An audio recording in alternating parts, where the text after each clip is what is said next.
Very good morning my dear students.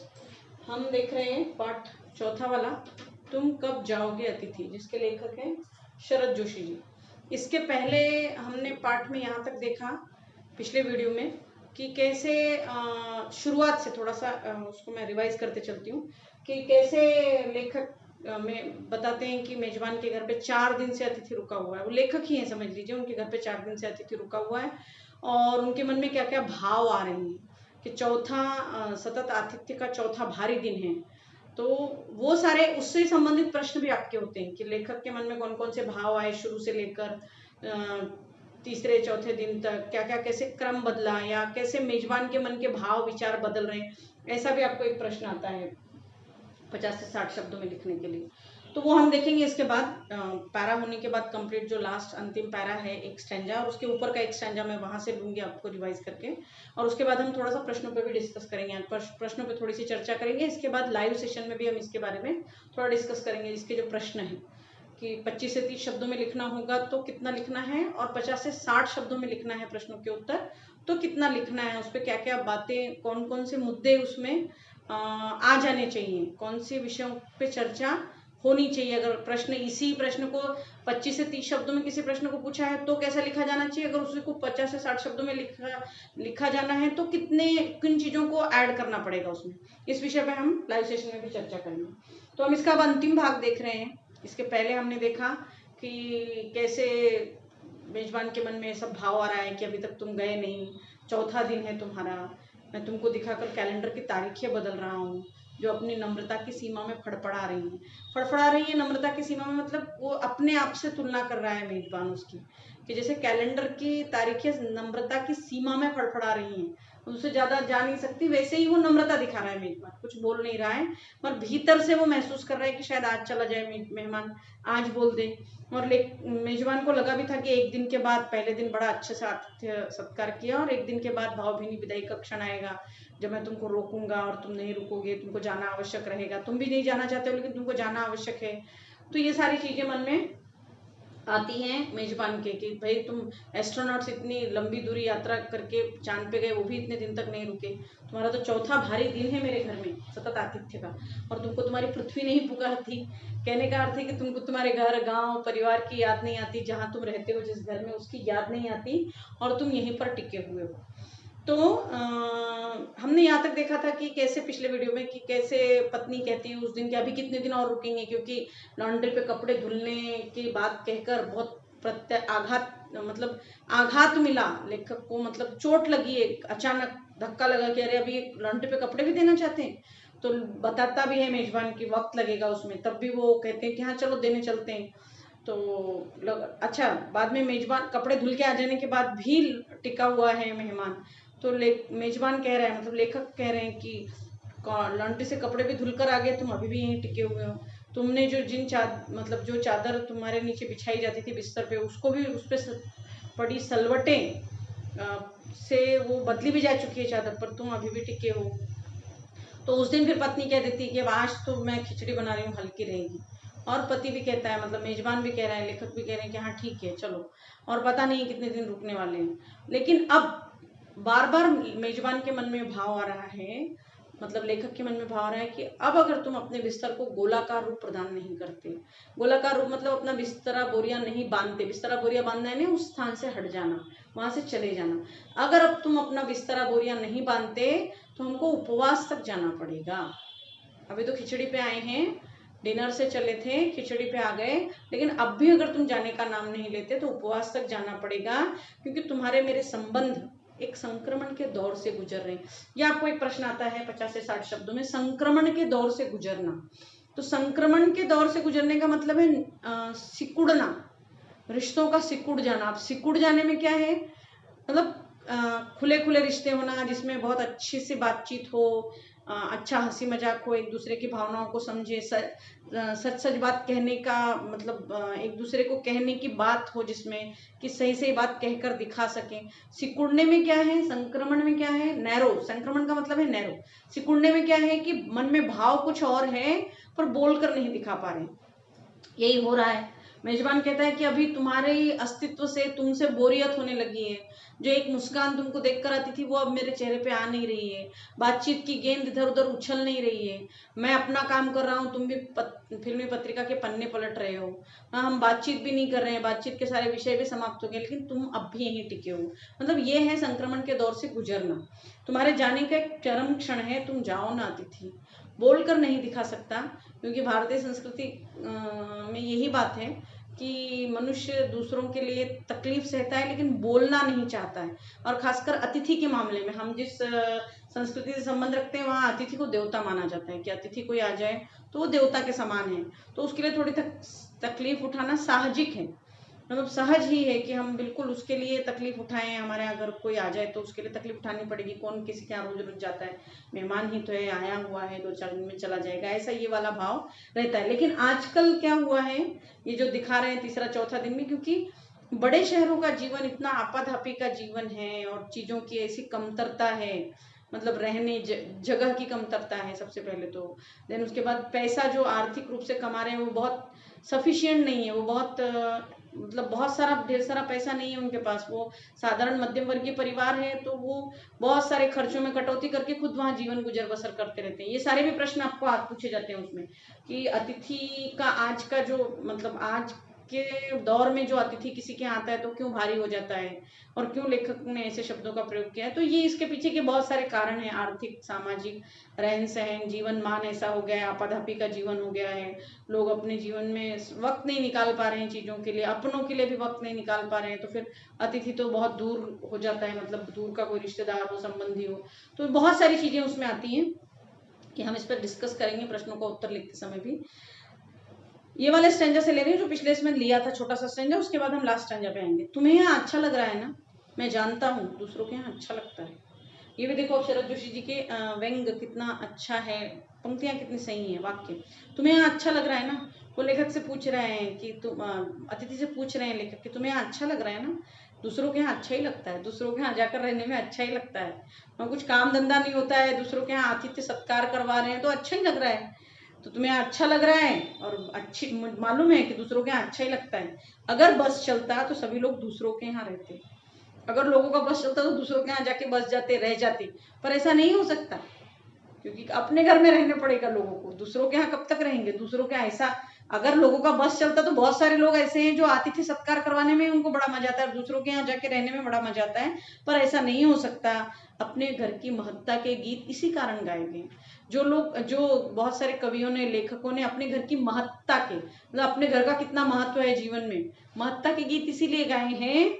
Home को इसी कारण स्वीट होम कहा गया है, इसी कारण सिर्फ होम नहीं कहा गया, स्वीट होम कहा गया है कि लोग दूसरे के होम की स्वीटनेस को काटने न दौड़े, नहीं तो लोग अपने घर का महत्व ही नहीं समझेंगे, दूसरों के घर की खुशियां उनके घर में जाके रहेंगे और खुशियां छीनेंगे। स्वीटनेस को मतलब खुशियों को, मतलब दूसरों के घर की खुशियां छीन जाएंगे, उसको काटने दौड़ेंगे, दूसरों की घर की खुशियां खत्म करेंगे।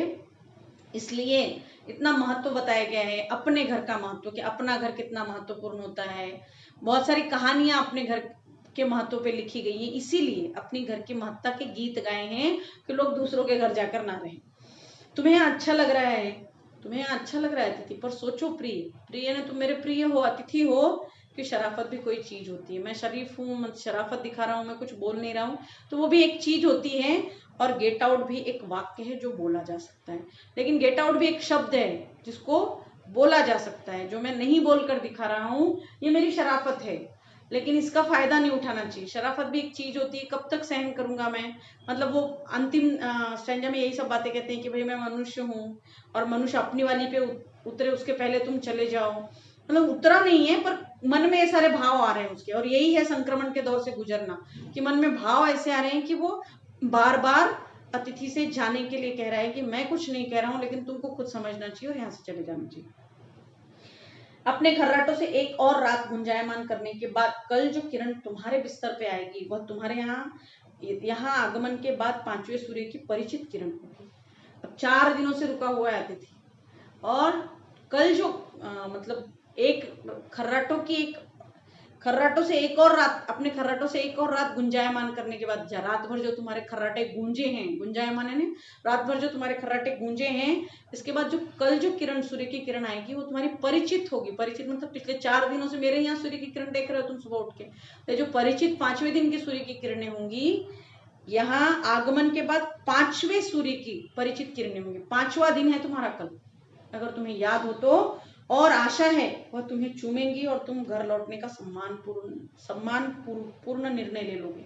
अब ये 5वें दिन की सूर्य की किरणें हैं, लेकिन मैं आशा करता हूं कि ये जब तुमको छुएंगी कल, ये सूर्य की किरणें चूमेंगी मतलब छुएंगी तुमको, तो तुम उसके बाद सम्मान पूर्ण जाने का निर्णय लोगे।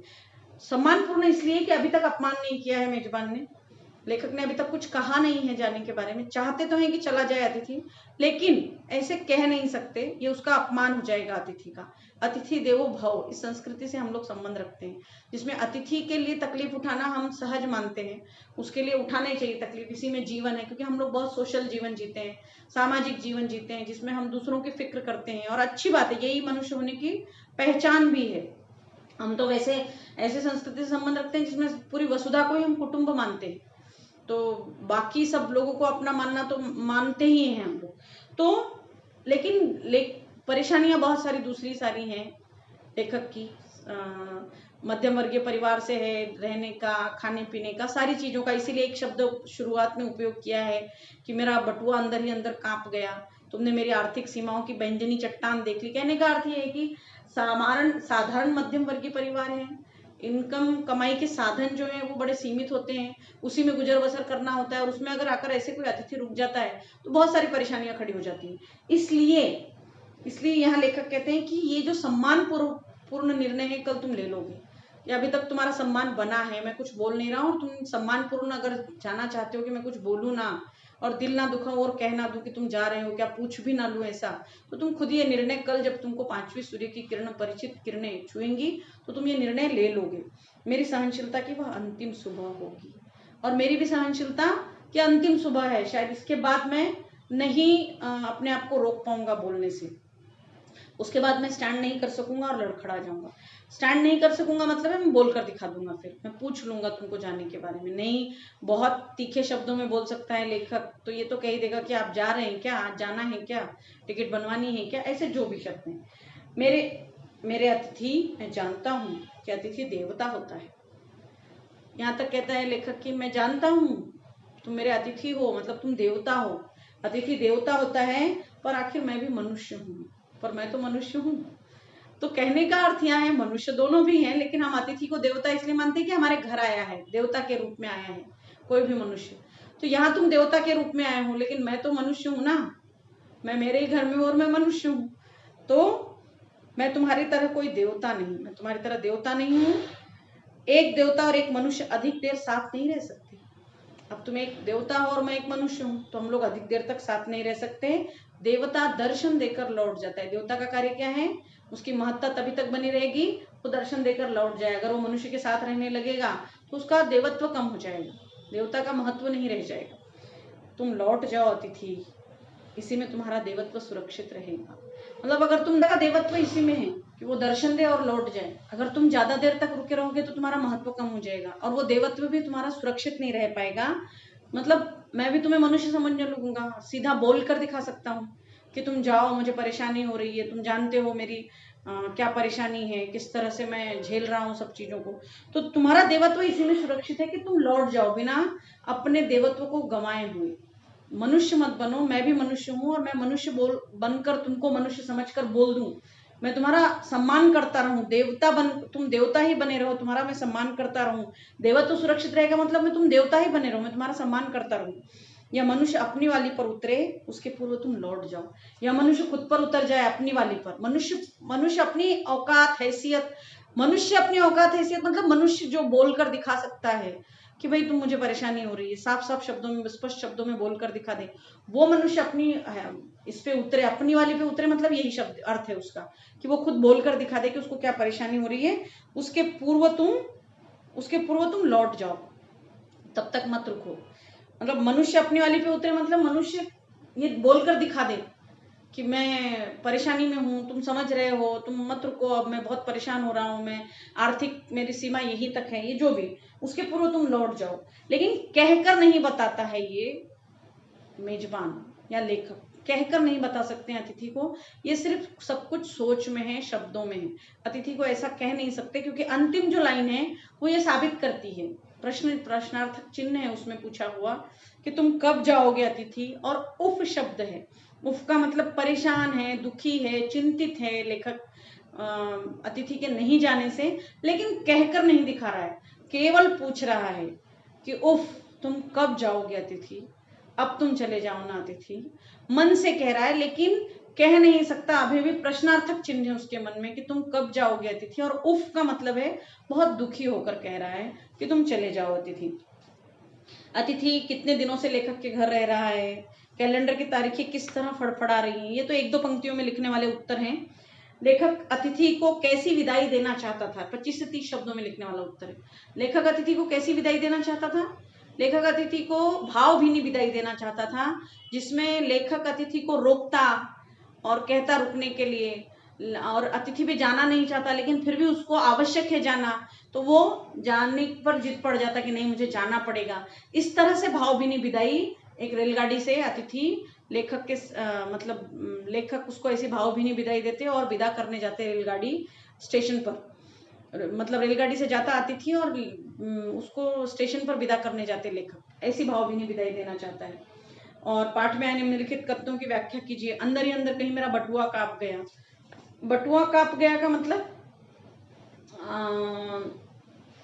लेखक के यहाँ जब अतिथि आया तो लेखक जानता है कि वो कितना खर्च कर सकता है। वो साधारण मध्यम वर्गीय परिवार से है, वो अगर एक सब्जी और रोटी दाल बनाकर रोज खाता है, तो अब अतिथि आने के बाद 2 सब्जियां बनानी पड़ेंगी, कुछ मीठा बनाना पड़ेगा।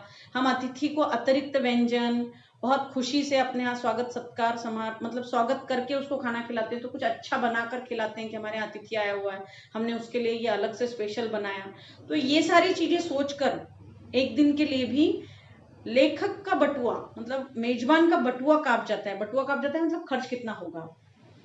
तो ये भाव है यहाँ पर। बटुआ कांप जाने से अर्थ है कि खर्च कितना बढ़ेगा। अतिथि सदैव देवता नहीं होते, वह मानव और थोड़े अंशों में राक्षस भी हो सकता है। ये भी इसको भी आपको आशय स्पष्ट कीजिए, इसका अर्थ आपको स्पष्ट करना है कि निम्नलिखित कथनों की व्याख्या कीजिए। तो कैसे रुका हुआ इतने दिन से अतिथि, अतिथि तो हमेशा देवता होते हैं, हम ये मानकर चलते हैं, लेकिन अगर बहुत दिनों तक अतिथि रुक जाए तो वो देवता नहीं रह गया, वो मनुष्य हो गया। वो अपने स्वार्थ को ही देख रहा है, वो देवता की तरह नहीं कर रहा है व्यवहार कि दूसरे के सामने वाले की परेशानी खुद ही समझ ले। देवता का क्या मतलब है? देवता का अर्थ ये है कि देवता बहुत ऊंची चीज है, देवता में बहुत सारे अच्छे गुण हैं, उसमें मनुष्य जैसे गुण नहीं है, मनुष्य जैसे अवगुण नहीं हो सकते देवता में। हम देवता उसी को मानते हैं ना कि जिसमें बहुत सारे अच्छे गुण हैं, जो दूसरों की तकलीफ पहले ही समझ लेता है। लेकिन यहाँ मनुष्य हो जाना मतलब वो दूसरों की तकलीफ नहीं समझ रहा है, अपना ही स्वार्थ साध रहा है, वो जाने की सोच ही नहीं रहा है, उसको कितना भी अच्छा लग रहा हो। लेकिन अगर वो देवता है तो उसको दूसरों की भी परेशानी समझनी चाहिए और दूसरों को तकलीफ में नहीं डालना चाहिए। और थोड़े अंशों में राक्षस मतलब लेखक मेजबान यहाँ तक चला जाता है कहने के लिए, लेखक कह देते हैं, क्योंकि बिल्कुल ही परेशानी नहीं समझ रहा है, मनुष्य से भी नीचे की स्तर पर आ गया है कि दूसरों की तकलीफ देखकर भी पिघल नहीं रहा है, जाने का नाम नहीं ले रहा है, इतनी तकलीफ देखकर भी वहां टिका हुआ है। तो थोड़े अंशों में राक्षस भी हो सकता है अतिथि, केवल देवता ही नहीं होता, मानव भी हो सकता है और थोड़े अंशों में राक्षस भी हो सकता है। तो ये सारे प्रश्न और जैसे संबंधों का संक्रमण के दौर से गुजरना, इस पंक्ति से आप क्या समझते हैं, इसको भी लिखकर आप भेजिए, विस्तार से लिखिए। जब अतिथि 4 दिन तक नहीं गया तो लेखक के बारे में क्या क्या परिवर्तन आए, इसको भी आपको क्रम से लिखना है, शुरू से क्या परिवर्तन आए। ऐसे ही एक प्रश्न, अतिथि के अपेक्षा से अधिक रुक जाने पर लेखक की क्या क्या प्रतिक्रियाएं हुई, उन्हें क्रम से छाट कर लिखिए। ये सेम ही प्रश्न है, क्रम से छाट कर लिखिए, मतलब शुरू में क्या सोच रहा था लेखक, मेजबान ने क्या क्या सोचा, और अंत में आते आते कहाँ तक बात आ गई, जैसे गेट आउट कहने तक, मतलब मन में भाव कैसे आ गया, ये क्या क्या प्रतिक्रियाएं हैं। प्रतिक्रियाएं ही लिखना है आपने, बोलकर तो कुछ बताया नहीं है लेखक ने अभी तक उसको, या मेजबान ने कुछ कहा नहीं है मेहमान को, लेकिन जो मन में भाव है उसकी जो प्रतिक्रियाएं हैं, कि ऐसा भी भाव उसके मन में आ रहा है कि ये मैं कह सकता हूँ, ये समझना चाहिए तुमको, ये सारी प्रतिक्रियाएं हमको लिखनी है। तो इसको आप सॉल्व कीजिए ऐसे ही, और बचा हुआ हम लाइव सेशन में देखते हैं इसके प्रश्न उत्तर को कैसे सॉल्व करना है।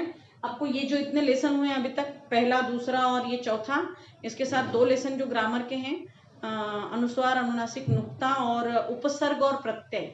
इसके अलावा अनुच्छेद लेखन 5 मार्क का और संवाद लेखन, जिसके बारे में हम अब आने वाले लाइव सेशन में भी थोड़ा सा उस पर चर्चा करेंगे, अनुच्छेद लेखन पे भी, और संवाद लेखन कैसा होना चाहिए, क्योंकि एग्जाम में यही कुछ रहेगा आपके, इतना ही पोर्शन रहेगा आपके। और इसके मतलब आगे का जो पार्ट है या इसके आगे के जो प्रश्न उत्तर हैं या अभी तक के जो प्रश्न उत्तर हैं, इस पे हम लाइव सेशन में डिस्कस करेंगे। इसके बाद जो लाइव सेशन रहेगा हमारा, उसमें हम इस पे विस्तार से चर्चा करेंगे।